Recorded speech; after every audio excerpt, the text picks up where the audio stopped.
Namaste. So, I will tell a little success story as our chairperson introduced it. We will speak about the spreading of Sanatana Dharma in former Soviet Union and the countries of former Soviet Union. The whole story started in 1971 when Srila Prabhupada came for just 5 days visit. And during this visit, he planted the seeds which gave such a crop nobody could imagine at that time. Now, the hundreds of thousands of people follow Sanatana Dharma, inspired by his books and his example. So, I will tell a little bit about the success in Russia, Ukraine, Kazakhstan, Uzbekistan, and other former Soviet countries, some of which are predominantly Muslim countries. In the beginning, after Prabhupada's short visit in 1971, there was a period of severe persecution from the government. Soviet government was very atheistic, and any followers of religion would constitute a threat to the whole government. So you can see the result of it. Many early devotees were put in prison. 2 of them died. Many were put and tortured in psychiatric hospitals. They went through enormous challenges.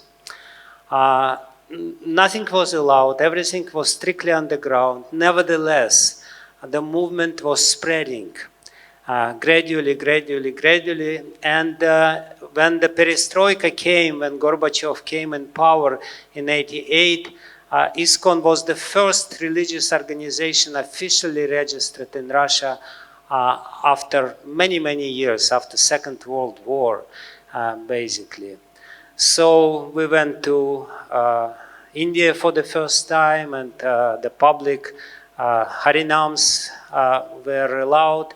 And at that time, we started spreading message of Bhagavad Gita. You can see the trolley bus with the advertisement of Bhagavad Gita as it is. Since that time, we distributed around 7 million Bhagavad Gitas in Russian language.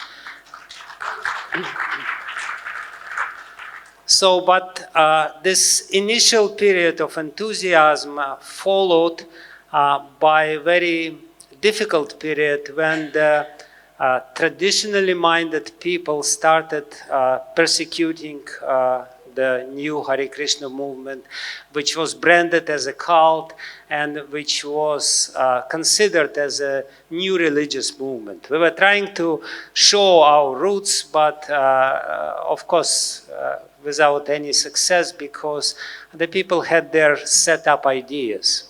And the main challenge was from the traditional religious organizations and also government, which was closely associated with these traditional organizations.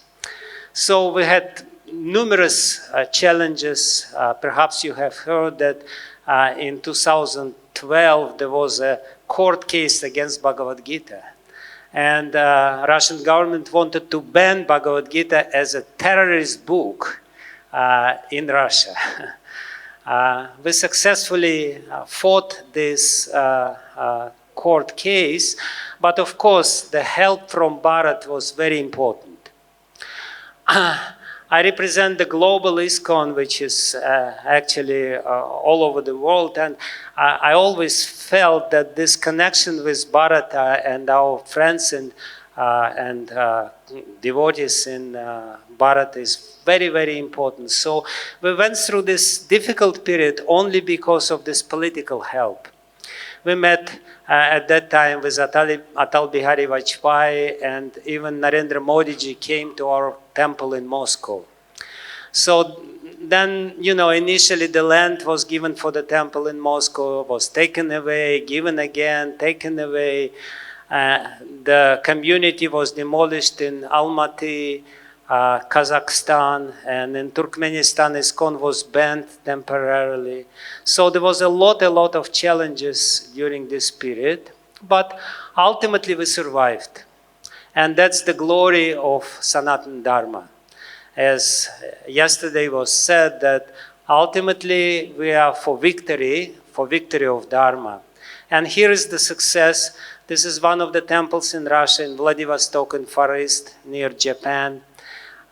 So now there is around 120 centers in Russia, 70 temples, and more than 100,000 followers in Russia alone.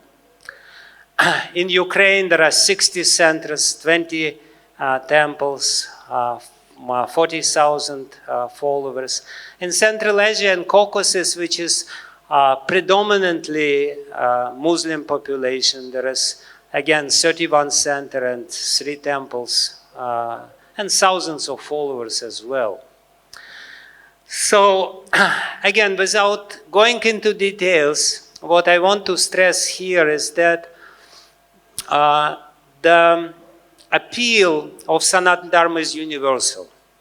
And the whole story which I'm telling about is the proof of it. So many people are interested in Sanatana Dharma without knowing that they're interested in Sanatana Dharma. Because this is Sanatana Dharma, because this is something which is internal to the soul. And therefore, there is a great deal of interest. So far, in Russia alone, we distributed 13 million books, 5 million Bhagavad Gitas only, and also the sets of Srimad Bhagavatam. And this is Narendra Modi ji in our Moscow temple. You can see him. He was sent directly by Atal Bihari Vajpayee at that time. In Ukraine, you see this magnificent temple. This is right in the center of Kiev, and it's well established in Ukraine. Here you see what devotees are doing during the war. You all know that there is a bloody war going on between Russia and Ukraine. Anyway, I will not make any political comments to this. But this is the devotees that distribute food in the bomb shells. There is millions of plates of prasadam distributed during this wartime, because we are with the people in different cities. And this is in Samarkand. You can see the madrasa on the background, where we have public Harinam, and so many people are taking part in it. This is also in Central Asia, the Harinam, and people are actually very receptive, even though by background they are Muslims. They are very open-hearted in these countries, and they eagerly accept yoga, Ayurveda, and all these Vedic sciences which are there. So, 2 minutes, okay. So what we are doing a lot of festivals. We all know that actually the whole religion of Sanatana Dharma is a very, festival-like performance. So there are, in just 1 year, we had around 500 festivals in different countries. And of course, educational programs. What we need and what we feel is very essential is that people easily accept Vedic culture, but it's need of the day to make them go deeper into it. So we have ashramas and educational programs. And of course, we have social programs, socially oriented programs with millions of food distributed meals.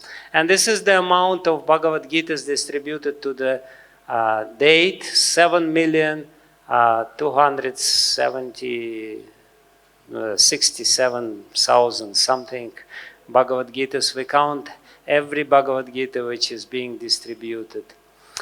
And the main idea is to develop more through the interest of people in yoga and Ayurveda and everything else, to develop this immersion.